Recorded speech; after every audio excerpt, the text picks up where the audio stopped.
from RTV6 Sports, live at Palomino Restaurant downtown. This is Horseplay. This must be like what, I don't know, when they started The Tonight Show, the very first show, they come on the air, and they have no idea how this is going to go. But anyway, hey, good evening, everybody, or good afternoon, I should say. Dave Furst here. We are live at Palomino downtown, enjoying some appetizers, enjoying some lunch, and kicking off the debut of a brand new webcast, if you will, an appcast. We welcome you folks watching us on the internet, theindychannel.com, and the RTV6 app as well. It's called Horseplay. It is part-time analysis, part-time therapy, but full-time fun. We will guarantee you that. Former Colt quarterback Jim Sorgi will join us here throughout. It's every Monday at 12:30. This is going to be as laid back as it gets. Two guys in chinos just hanging out, having a coffee, kind of talking about whatever happened the day before, or in this case, the night before, as the Colts unfortunately lost 31-24 in that opener in Denver. Also standing by, Brad Brown, Michael Grady. Hi, Brad Brown. There's TV's Brad Brown. He's here. Hi. We're going to take some questions. Michael Grady saying hi, fresh off the air over at 1070 The Fan, Grady and Big Joe show. So we're just going to sit back and enjoy this. Let's talk. And as mentioned, it's part therapy, Okay. especially after the games that they lose. I need that right now, yes. Full-time fun, though. This is what it's all about. So let's get right to the lead, shall we, as the Colts lost in that season opener last night. 31-24 was once again the final. Andrew Luck, 35 of 53, 370 yards, 2 touchdowns, 2 picks. He also had that rushing touchdown, which was phenomenal, that diving TD as he grabbed the pylon before going out of bounds. Peyton was spectacular in the first half, 22 of 36, 269 yards, 3 TDs. Julius Thomas, I tell you what, we're going to talk about tight ends, big tight ends in the NFL, and how popular they're becoming and how troublesome they're becoming as well for the Colts. But Julius Thomas last night, 7 catches, 104 yards, 3 TDs. Jim, I think the storyline last night was all about missed opportunities for the Colts. Yeah, it really was. From the start of the game, the first 2 drives the Colts had, I mean, they're moving the ball down the field. You get into a 3rd and 1 situation on the very first drive. You try to throw the ball at a 3 tight end set. It's an incomplete pass. You try to kick a field goal, hits the upright. You get a delay game. Right. And then we decided to punt it, even though we had guys kicking warm-up field goals from 65-plus. So we decided to punt it, and then they get the ball to 20. What did you think about that? So Vinatieri hits the upright on the 55-yarder, but it had plenty of leg, obviously. It did. It could have went in from 70, probably. You back up 5 yards, I'm thinking, okay, they're going to try it again. Two schools of thought on this. A, he probably could have made it, or at least gotten close. But B, if he misses, then you're giving the ball at midfield, and against a guy like Peyton Manning, perhaps that's not the best thing to do. Well, I think that's exactly the thought process of Coach Chuck Pagano at that time. He already missed one. It's in the back of his mind. You got to add 5 yards to the field goal. It's over a 50-yard field goal. I just don't think it's at that time he wanted to give the ball to Peyton Manning right around the 50-yard line. Right. I mean, it's too short of a field. Things were going okay. That drive was going okay for us. Maybe we can pin him down, get the ball back, good field positioning, so on and so forth. Here's the thing, though. Vinatieri doesn't miss twice in a row. Right. I mean, especially from over 50. Exactly. He's good from over 50, but it's one of those things where it's first night, Sunday night, emotions were flying high. It was probably a smart coaching decision that probably come back to bite them. Here's the thing that really we're going to be talking about, I think, probably all week. The 2 first and goals they had in the 3rd quarter. Yeah, that's rough. And they come away with 3 points. With 3 points. It could have been 14, as many as 14. They come away with 3. It was kind of lose by 7. You're looking back at that and like, oh boy. Yeah, and everybody's going to point to that specific reason as why the Colts did not come back in that game. But you got to remember, we were down 24-7 at halftime. I mean, that's a large deficit to overcome. Obviously, we did a good job with Peyton in the second half. He was only 6 of 14 for 70 yards. Right. They scored 1 touchdown, and it was after the Griff Whalen kind of down, I'm not down, runs for a punt return touchdown. We do nothing. We punt. They get good field position. Which, by the way, and we should mention that Jim, by the way, is also now doing the analysis work on the Colts radio network with the legendary Bob Lamey. Yes. How did Bob call that? Did you guys think there was a chance that Griff Whalen actually returned that for a touchdown? Well, did you know? The radio booth is so far from the actual events on the field. I mean, you need kind of binoculars and everything to see what's going on down there. So from what it seemed like to us, he just got spun around and was gone. I mean, he was on it. He made the punter miss. He and sold took it all well, the way. didn't he? He sold it great. And then I got a monitor above my head, so I'm sitting there looking like this, and then I saw the knee go down. I'm like, oh, great, here we go. Now, instead of 7, we get the ball to 10 10-yard line. Yeah. It was rough. Not only was he down once, I think he was down twice, but still sold it, The hip and then the knee. You got to like his optimism. I like it too. 9 penalties yesterday for the Colts. Uncharacteristic for a team that really is the least penalized team, at least when you go back to last year in the NFL. Didn't really add up yardage-wise. I think it was only 45 yards. Yeah, they were only 9 5-yard penalties. But even you go back to the delay of game on that opening field goal. This uncharacteristic things, which probably, I don't know what your thoughts are on it, probably can go back to the fact this is the season opener. The delay games are rough. Most of the penalties were like illegal contact, defensive holding. What they're going to make an emphasis on this year of calling as an official standpoint. We're lucky that game wasn't 3.5 hours. I'm telling you. Because you go back, seriously, you go back to the preseason, all those illegal contact calls that were made, all of the PI, the pass interference calls. Thankfully, the NFL and the officials backed off on that. They did back off a little bit yesterday, and it made the game more enjoyable. They weren't as noticeable. I just felt in our game they just came at crucial situations for us where we possibly could get off the field, and then they get a 5-yard illegal contact and a first down. A couple of those called on Greg Toller I thought were very ticky-tack, especially when you you're going. You could go either way with them. You could go either way. Yeah. And normally, I think last year those don't get called. I think it's a completely different game. Yeah, I agree. Because when you're going after Peyton Manning, we couldn't get to him yesterday with just our front four. So we had to bring pressure. When we brought pressure, we were one-on-one in the back end, and that's when all those penalties occurred. When we were one-on-one, because their weapons are just so good. Demaryius Thomas is just so big to go one-on-one with and expect to win. So you kind of got to grab, hold, get a little bit of a shot in there after the 5 yards, and that's what was getting called. We're going to talk about the tight end situation, which I think is becoming a bit of an epidemic with the Colts. When you go back to Jimmy Graham, big tight end, Rob Gronkowski a couple years ago when they faced him. Anyway, more on that here in a second. But generally speaking, this is variations on a theme for the Colts with these slow starts and having to fight back in the third and fourth quarters. I mean, at some point, you got to get off to a quicker start, don't you? It's one of those things. I was talking to somebody last night, and I can't remember after the game, and I said, listen, we won 11 games last year. We went 11-5, and then this year we come back in that game, and we lose by 7 at the end where we had a chance to come down and tie it. If this team ever puts a complete game together, it'd be scary. I mean, it's either a good first half, a good second half, or a good end of the second quarter, good end of the game to where we're getting back in the game, and then we ended up finishing it. But if this team could play a solid 4 quarters, win the turnover battle, do well on third down, which we were terrible on yesterday, 31%. We would be the Denver Broncos of last year. We would put up spectacular numbers and win games going away. By the way, again, we welcome you on our website, theindychannel.com, our RTV6 app as well. If you want to tweet us, we got to get you on Twitter. I got to get on Twitter. Why aren't you on Twitter, man? I don't know. I don't know how to get on Twitter. Is that bad? This is our goal. This is our goal now to get Jim Kara, our floor director, called you Mr. Sorgi. This is how Twitter?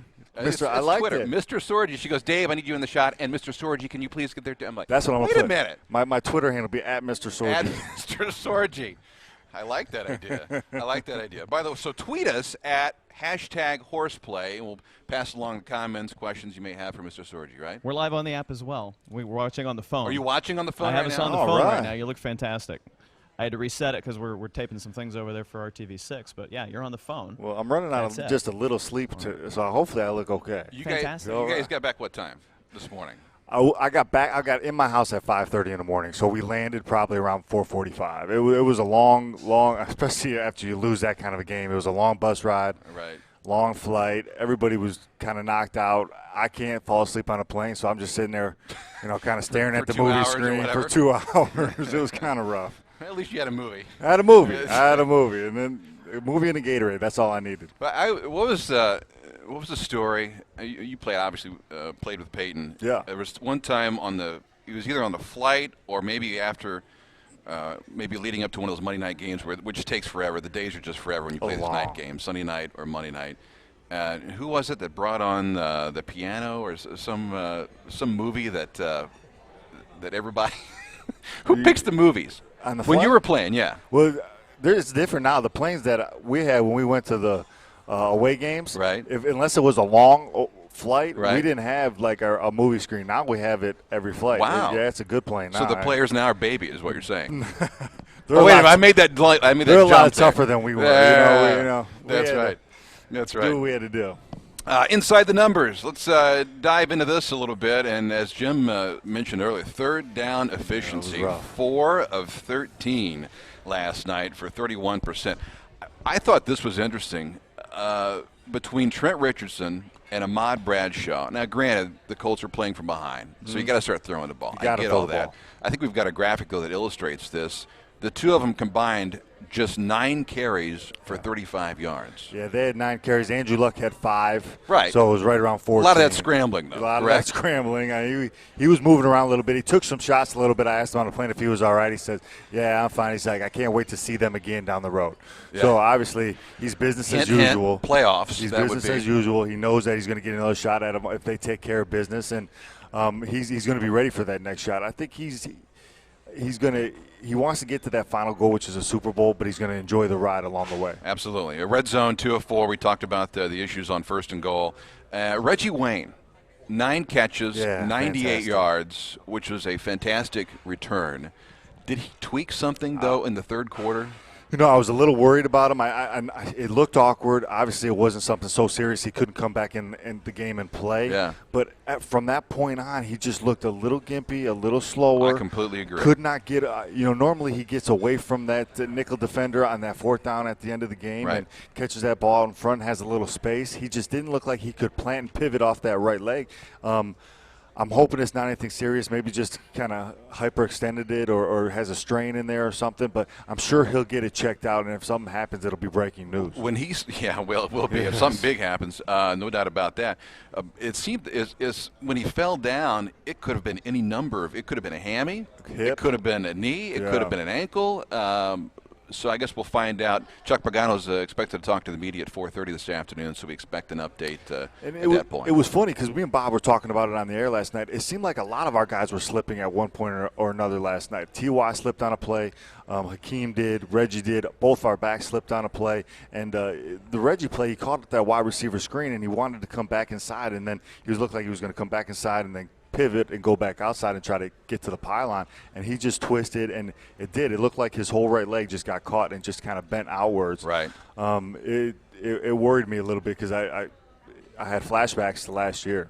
Yeah, well, and it was the Bronco game last year. So all of a sudden you're thinking, oh man, here we go again, and all that hard work during the off season ends like this. But he, as you mentioned, he stayed in the game. But even the routes the cuts he was making, he was rounding off cuts, and very just ginger. Wasn't very ginger on it. Just didn't want to kind of plant and kind of come out of the break.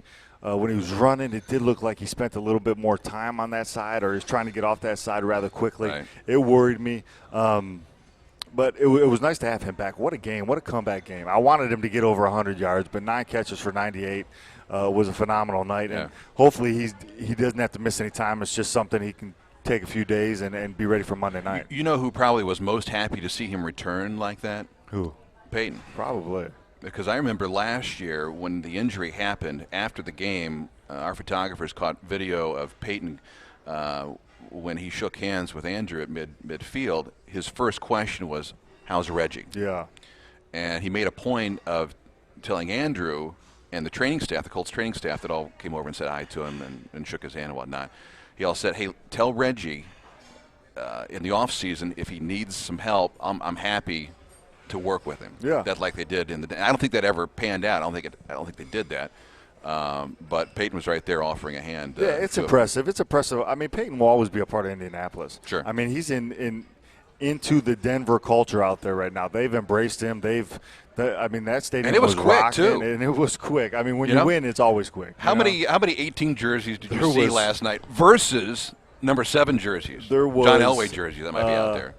More 18, right? A handful. I only saw a handful of Elway jerseys. I saw a plethora of 18 jerseys. But actually, I got to show you this picture. A buddy of mine came to the game from Indianapolis, and he sent me a picture over on my phone, and somebody was actually wearing a Sorgi jersey. What? Can we get a shot of this? What camera are we on here? What camera should I try? This one here? Can I go for 3? 1? Where are we at? 3? Here, I'll go for 2. 1. Let's Can go you see? 2. 2. Can you see that? Big focus there, Kara. Big focus. Hard focus. Here we go. This is like the Barbara Walters lens here. This is really soft. Look at this. I'm not sure who that is, but I respect him. That's not a relative at all? It's not my That's relative. not your cousin you know? or nephew or something like that? Easy now. Huh? I did have one fan out there. That's all that matters. Besides your wife. Besides my wife. Besides your wife. 2 sons. 3 sons now. Because you got to go the extra effort to come up with a Jim Sorgi jersey. Do you not? I don't even have one. Wait a minute, what? The only ones I got are my Super Bowl and the one we got after that commemorative Thanksgiving game that I framed. But Oh, yeah. See, other than that, I mean, That's it? I wouldn't spend that much money on my jersey. What happens to? Well, I do know the answer to this because I was at the Colts gift shop a couple of weeks ago, and they sell old jerseys. Do they? Down there? And I saw Can some. you get some of the old timers? How old do they get? Well, like last year. Okay. So So not. that So, ain't that so old. not, I didn't. You're I not didn't, getting a Marvin Harrison jersey. I didn't. Well, no, they're not selling those. Trust me. But not even a Ryan Dean jersey or Tarek Glenn or the good old The good old days, boys. which aren't that old, but anyway. No, I mean Ryan just retired a few years ago, and obviously Tarek's career was cut short. What, 6, 7 years? Well, he ago? won the Super Bowl and got out. Yeah, he got out. I think he was a little upset with the organization of the drafting of Tony Hugo as his replacement, heir apparent for a year or two down the road. Right. He said, "Well, if you're already drafting my replacement, let's see how he does now." Right. And how did that work out? It didn't work out all It that didn't well. work out so well. Let's see. You're Brad Brown, Michael Grady. They're over there tweeting right now, I think. What do you guys have Well, over I'm there? tracking one down here. I think I found a Twitter question here. Okay. If you guys want to tackle Yes, this one. go ahead. Oh, hi. Showed up on camera 3 here. What's the key to getting better starts? This is from Ryan. What's the key to the Colts getting better starts? We talked a little bit about that, but Yeah. I mean, this is an issue that's been going on now for a while. Not really an easy answer to Well, it. no, we started fast. Yeah. I mean, we got the ball. We moved down the field. We had an opportunity on a 3rd and 1 to really pick that up and go ahead and at least get closer for a closer field goal or score a touchdown. We threw the ball on 3rd and 1. That obviously stalled that drive. We missed the field goal. And then on the very next drive where we drove the ball down the field, we go 3 tight end sets, and we throw the ball. It gets tipped by a keep to leave, and it gets intercepted. So the key to those fast starts are continuing those drives. I mean, you get to 3rd and 1s, you got to be able to pick those up. We've struggled inside the 5-yard line, inside the 10-yard line, when goal-to-go situations in the red zone, and we struggled on 3rd and short. And those are two key situations that in order to win the game. You got to stay on the field, keep the other team off the field. That's time of possession. That's controlling the ball. That's picking up your 3rd downs, which we obviously didn't do, and then getting them off the field, which we didn't. Well, we did a better job in the second half. They started out 6-7 for 86%. They finished 50% at 7-14. But we did a good job of starting fast. We just got to finish the drive. Fine-tune some things. Just fine-tune some things. 3rd and 1, I'm sure everybody's kicking themselves that we threw the ball instead of ran the ball on that and picked it up. And then we had the same kind of situations. We go 3 tight end sets to the right. We throw the ball again. It gets batted, and it gets intercepted. Those are things that are hard to control. Michael Grady, everyone. Michael Grady's There here. he joining the is. show. How'd the radio Love the show show, by the go? way. It's How are funny. fans handling this? Fans are okay. It's just that I look at it this way. You know how we talk a lot about how Andrew Luck, man, he can take a hit. Yes. Well, there comes a certain point where you say, you know what, I'm tired of him taking hits. Why is he you know, taking why hits? I'm tired of marveling about his ability to take a hit. And it's kind of the same thing with these second half comebacks where, the second half comebacks are great, but why did they continue to put themselves in a position where they have to have a second half comeback? And so that was kind of the feedback from fans today. They love the fact that the team was playing, well in that second half and play lights out football and flawless football, but they shouldn't have to play flawless football in the second half against a good football team. Yeah. Is there such a thing, though, as a team being able to play better when they're pressed like that, when they're kind of under the gun, when they're really up against it? I mean, I would think all NFL players and teams feel pressed against it every game. Yeah. I mean, there's a lot of people are watching you. You're on national TV. That should have been a press from the get-go. Maybe it was too much of a press. Maybe they were pressing at the beginning of the game like, we got to make a play to stay in this game. If we don't, Peyton's going to take the ball and ram it down our throat like he did in the first half. And then in the second half, it's like, hey, it's 24-7. We ain't got nothing to lose. Let's just go out and play. And then that's what they did. It did look to me a little bit, and you guys can tell me from watching the TV version of it, did Peyton look a little disinterested in the second half? Yeah, no, I agree. Yeah, Like- that's a good look. Yep. Hey, I'm up 24-7. I can coast now. It's all right. It's the first game of the season. First game it's week of the 1. season. Yeah, he But took it was so easy. Yeah. And it was so easy in the first half. It just looked a little disinterested. He had a couple of those drop passes early in the second half, and it just seemed like that was our spark to keep rolling. But in order for a team to win, it's got to be a collective effort. It's got to be the defense getting off the field, the offense staying on the field. We did neither of that in the first half. In the high altitude, the defense was sucking wind. Big time. And the offense was sitting there fresh as a daisy because they spent all the time on the bench. So it's collective. I tell you what, though, and we saw it here for 14 seasons, it is still fun to watch Manning do his thing. It is. I mean, sorry it happened to the Colts, but just to watch him orchestrate an offense is still a thing of beauty. I can't tell you how much fun it is for me to watch him play because I kind of know what he's going to do. I mean, I was telling people, I sit next to Ryan Bowen, our statistician, in the box, and I take my headset off, and I was like, he's going to throw a touchdown pass to Julius Thomas on a slant to the right. And he throws it when Leron Landry's covering him. Right. And it happens, and he's going to run the ball here to the right. I still kind of know what's going to go on. It's fun to watch because he plays chess out there. Yeah. It's organized chaos for him, but he knows every piece of the puzzle and every move to make. It was funny to hear him use the term Omaha again. I don't know if you guys have the mics you can hear me, but Omaha, he busted out with Omaha a couple times. Yeah, is there something to that, or is that just it's like a nervous tick almost? No, it means something different now than when we played together. Sure. Omaha. Did you guys use Omaha? We used Omaha. Really? I don't remember that at all. Okay. Omaha was a change of protection from us from one side to the other. Kind of like opposite in the run game. He used opposite a lot. You guys remember that? Right. That was the run from one side to the other. Omaha's protection from one side to the other when we played. Now I think it's quick snap. He uses Omaha said, Hut, give me the ball. I want the ball. Interesting. So it's a little different, but I thought it meant free steaks for him. Somebody's getting paid every time he says Omaha now. Yeah. That's but he also busted out with a couple of apples too, which that goes old school. That apple. He did it on the goal line. I heard that. I heard him because he's always doing the shh. Be quiet. Right. Which was great in Indy because in the first couple of years, fans really weren't tuned in to how they should be quiet or react when the offense is on and when the defense is on. So he really, in many respects, taught fans in Indianapolis how to behave. Well, good for him. We got to teach Hoosiers how to behave. Yeah, that's right. Absolutely. How did the offense do? The offensive line, I'm sorry. I thought the offense, they played okay. Better in the second half. Much better in the second half. I thought there was a learning curve right there for some of the young guys. The one where we had the 4th and 1 on the 1 yard line, Jack Mewhort did kind of get pushed back into the backfield. That kind of caused Andrew to hop back up. How about the progress stopped when Ahmad stole the ball and ran for a touchdown? Forward progress we stopped. were watching really hard on the TV replay to try and hear a whistle and exactly when that play was blown dead, and I really couldn't grab it. You could see the referee. You could see the referee pointing behind the play pointing the play was down, but we could never really get a whistle out of that until I thought Bradshaw had it and was taken off in the other direction. What a game changer! Big time. You think they blew it too quick, or they stopped the play too quick?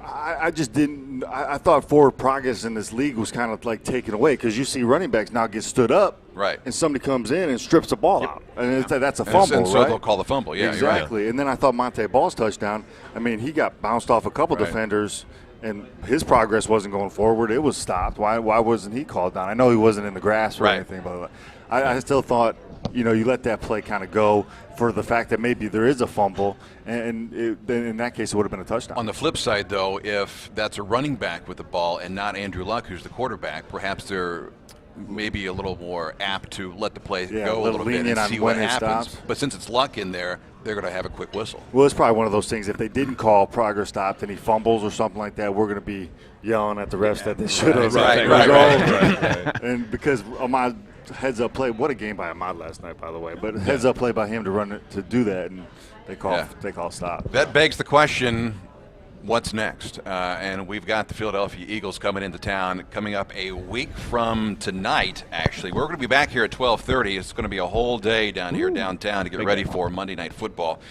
Eagles, by the way, somehow overcame a 17-0 deficit to the Jacksonville Jaguars. Really? Jacksonville? It's because they were playing Jacksonville. Because they were playing Jacksonville. Jacksonville's up 17-0, and then they get outscored 34-0. Nick Foles, 27 of 45, 322 yards, 2 touchdowns, and a pick. LaShawn McCoy doing his thing, 115 yards. Jeremy Maclin, 4 catches, 97 yards, and a TD. This Chip Kelly offense is something. It is fun to watch. I'll tell you what. Yeah. I mean, I might not talk during the broadcast next week because it might just be Bob every play. I'll recap at the end of every quarter. But it comes at you quick, doesn't it? It does come at you quick. So did last night with our up-tempo. We had to go up-tempo to stay in the game, and Peyton was going up-tempo, so it was quick. But it'll be something we're used to. I feel like we saw it a little bit last night with Peyton Manning, the up-tempo offense. It's not as up-tempo as the Eagles, but it'll help us prepare. We talked about this last night, the tight end play against whatever. Okay, so Julius Thomas has a big game. 6'5", 250-pound tight end. We saw the tight end, New Orleans. Jimmy Exactly. Rob Gronkowski with the Patriots when the Colts played him. So now we've got 2 more 6'5" tight ends coming in a week from tonight, and Zach Ertz and Brent Selleck. Is there a way to stop these guys at all, or how do you? I thought we did a pretty good job in the second half on Julius Thomas. This I think is true. He had 2 catches for 13 yards. He did all his damage in the first half. What we were trying to do is when they split him out, we were taking a linebacker out there with him. As much as I think our linebackers can cover, DeQuell Jackson, Jarrell Freeman, it's just hard to cover a guy that size that can run that well when he's not in the interior of the offensive line because you can get a shot on him. Right. We're going to have to make an adjustment. It's a double-edged sword, though. You put a LaRon Landry on there, on one of those guys, and you're going to get beat. You put a slower linebacker, you're going to get beat. Man, what a luxury to have guys like that on the team. You can't change defenses to a nickel or a dime defense because then you're at the mercy of if they want to run the ball, you got a tight end blocking a smaller body. Right. So it's a tough call. Who do you like next week? I know you got a week to chew on this because we got another show before the game next Monday night. But with the Colts, with how they played in the second half and the confidence that they garnered, how to move the ball, how to finish drives, the fact that they were down 24-7 to a team like Denver in Denver at Sports Authority Field a Mile High, I think that's going to give them confidence that they can go in, that they can stop the Philadelphia Eagles, that they can stop they're not going to have, Philadelphia doesn't have the kind of weapons that Denver Broncos have. So it's going to take a little pressure off the guys on the outside. And I think Andrew Luck kind of got in a rhythm there in the second half. So that second half is going to be big momentum. Yeah, I think me and Bob were talking about it. We needed something to give us confidence, and that's what that second half did. All right. Well, we'll see what happens again. Chuck Pagano talks at roughly 4:30 or so. Michael Grady is going to be down there covering that for us. He'll be live at 5 o'clock. We're going to kick it out to him, and we'll see what happens. Hopefully, fingers crossed, Reggie's okay or just slightly dinged up, or because a couple days. Ice it. He'll be good to go. It's Reggie Wayne, guys. He came back from ACL to get 9 catches, 98 yards. You've got that Griff Whalen optimism that I like so much, man. Always, you can always win the game, but no matter what you're down, you can always win the game. That's funny. Hot topics right now in the NFL. How about this Ray Rice thing that I know you guys talked a lot about? Yeah. We hit on it a little bit. I don't think that anybody really needed to see the video to know that 2 games was too light. Yes. Seeing the video confirmed some things, right. I'm assuming for some folks. But I think the main thing was the provocation talk seems even sillier now. The fact that it was 2 games seems even sillier now. And the fact that it took Goodell so long to say, you know what, we need a stiffer penalty for stuff like this. That also looks a little bit sillier as well. If you're just now joining us, what are we talking about? A new video has surfaced from the folks at TMZ. Somehow they have the video and the NFL did not, even though they requested video. And how does that happen, by the way? That's a good question. I have no clue. Can I get we should get TMZ to run the NFL replay system from now on. But anyway, I think come up with a video like that. But the show's, it's much more. How would you describe it? It shows exactly what happened, and it doesn't look good for Ray Rice. No. It looks bad for everyone involved. The NFL, which only came down with a 2-game suspension. It looks bad for the Baltimore Ravens, who decided to back Ray Rice and talk about what a great guy he is. Well, maybe he's not so great now after looking at that. Well, in light of the new video, is there something? Is it like a new trial? Like can he be? I think the NFL can open this thing up once again. There's different kind of views on that. On one hand, I've heard that. On the other hand, I've heard that the Ravens may go so far as feeling pressure after this whole thing gets out and the public outcry, that they may go so as far as releasing him. Now that seems like a bit of a stretch, but there's all type of things that's circulating right now after this video, and seeing how much legs it gains. And so it started this morning, and more people are talking about it. Again, for me, I feel the same way I did, back when the story first came out. Right. We admitting it, acknowledging it, and the fact that it was just 2 games is just way too late. Well, especially when you look at the situation for Robert Mathis. I mean, here's a guy who, got caught up in PEDs, what have you. However, the reason he was taking the drug was for fertility. I mean, really. So you're going to slap him with a 4-game suspension because of that, and then Ray Rice gets involved in a domestic dispute, and you're only going to get him for 2 games? Really? Right. So, yes. Yeah, just in, seriously, on John Harbaugh, 8 o'clock tonight. John Harbaugh news conference tonight in Baltimore, 8 o'clock. Wow. Perhaps talking about very interesting. Recent because here's a guy that's usually done at 6 o'clock. So he's right, 8 o'clock. So something big's going to happen at 8 o'clock. It sounds like. So anyway. Yeah. Again, ugly situation, unfortunate situation. Did anybody see Antonio Brown drop kick a punter yesterday? No. You did not see No, that? I missed He's that. returning a punt. Go ahead. Explain. He was returning the punt. I don't know the poor punter's name for Lanning. Cleveland. His last name's Lanning. Yeah, and yes. so he tried to hurdle the punter. And at a certain point, he realized, okay, I'm not going to make it over him. And then he just kicks him. right to the face mask. It was impressive. Was there a penalty? It was. I think they got him for a 15-yard unsportsmanlike conduct. Yeah, 15-yard Mortal What Kombat was impressive penalty. is he Mortal Kombated him and kept going. he stayed on it. Wow, it just kept like nothing ever happened. What's the button on that when you do this? Is that the K? Is it X, I S? think? An X. Yeah. Okay, Yeah. very good. Right. So anyway, all right. So 8 o'clock, John Harbaugh. Yes. All right, so much to talk about with that, and I think are we wrapping things up? Is that it for webcast number 1? Look at that, you did 30 minutes, boys. Less than Well half an done. hour already? Look at that. That's quick. Let's hear it for Jim Sorgi. Everybody on the floor here, ladies and gentlemen. That's Mr. Sorgi, everyone. Sorgi. So Mr. Sorgi. You guys make it so easy. Great to have you here, Mr. Thank you, Sorgi. Adam. For Jim Sorgi, Brad Brown, Michael Grady, our entire RTV6 crew. Webcast number 1, Appcast. We got to figure out what we're calling it, too. We got to come up with a cool name. Hashtag horseplay. Thanks so much for watching. We'll see what happens the next week. Again, a week from tonight, it is the Colts and the Philadelphia Eagles right here. Well, I shouldn't say right here. It's on RTV6, though. Monday Night Football returns to 6 and ABC. Horseplay at 12:30. The kickoff at 8:30. Our coverage begins at 4 o'clock down at Lucas Oil Stadium. The countdown is on. Again, for all of us here at RTV6, thanks for watching this afternoon. Go Colts. We'll see you next week.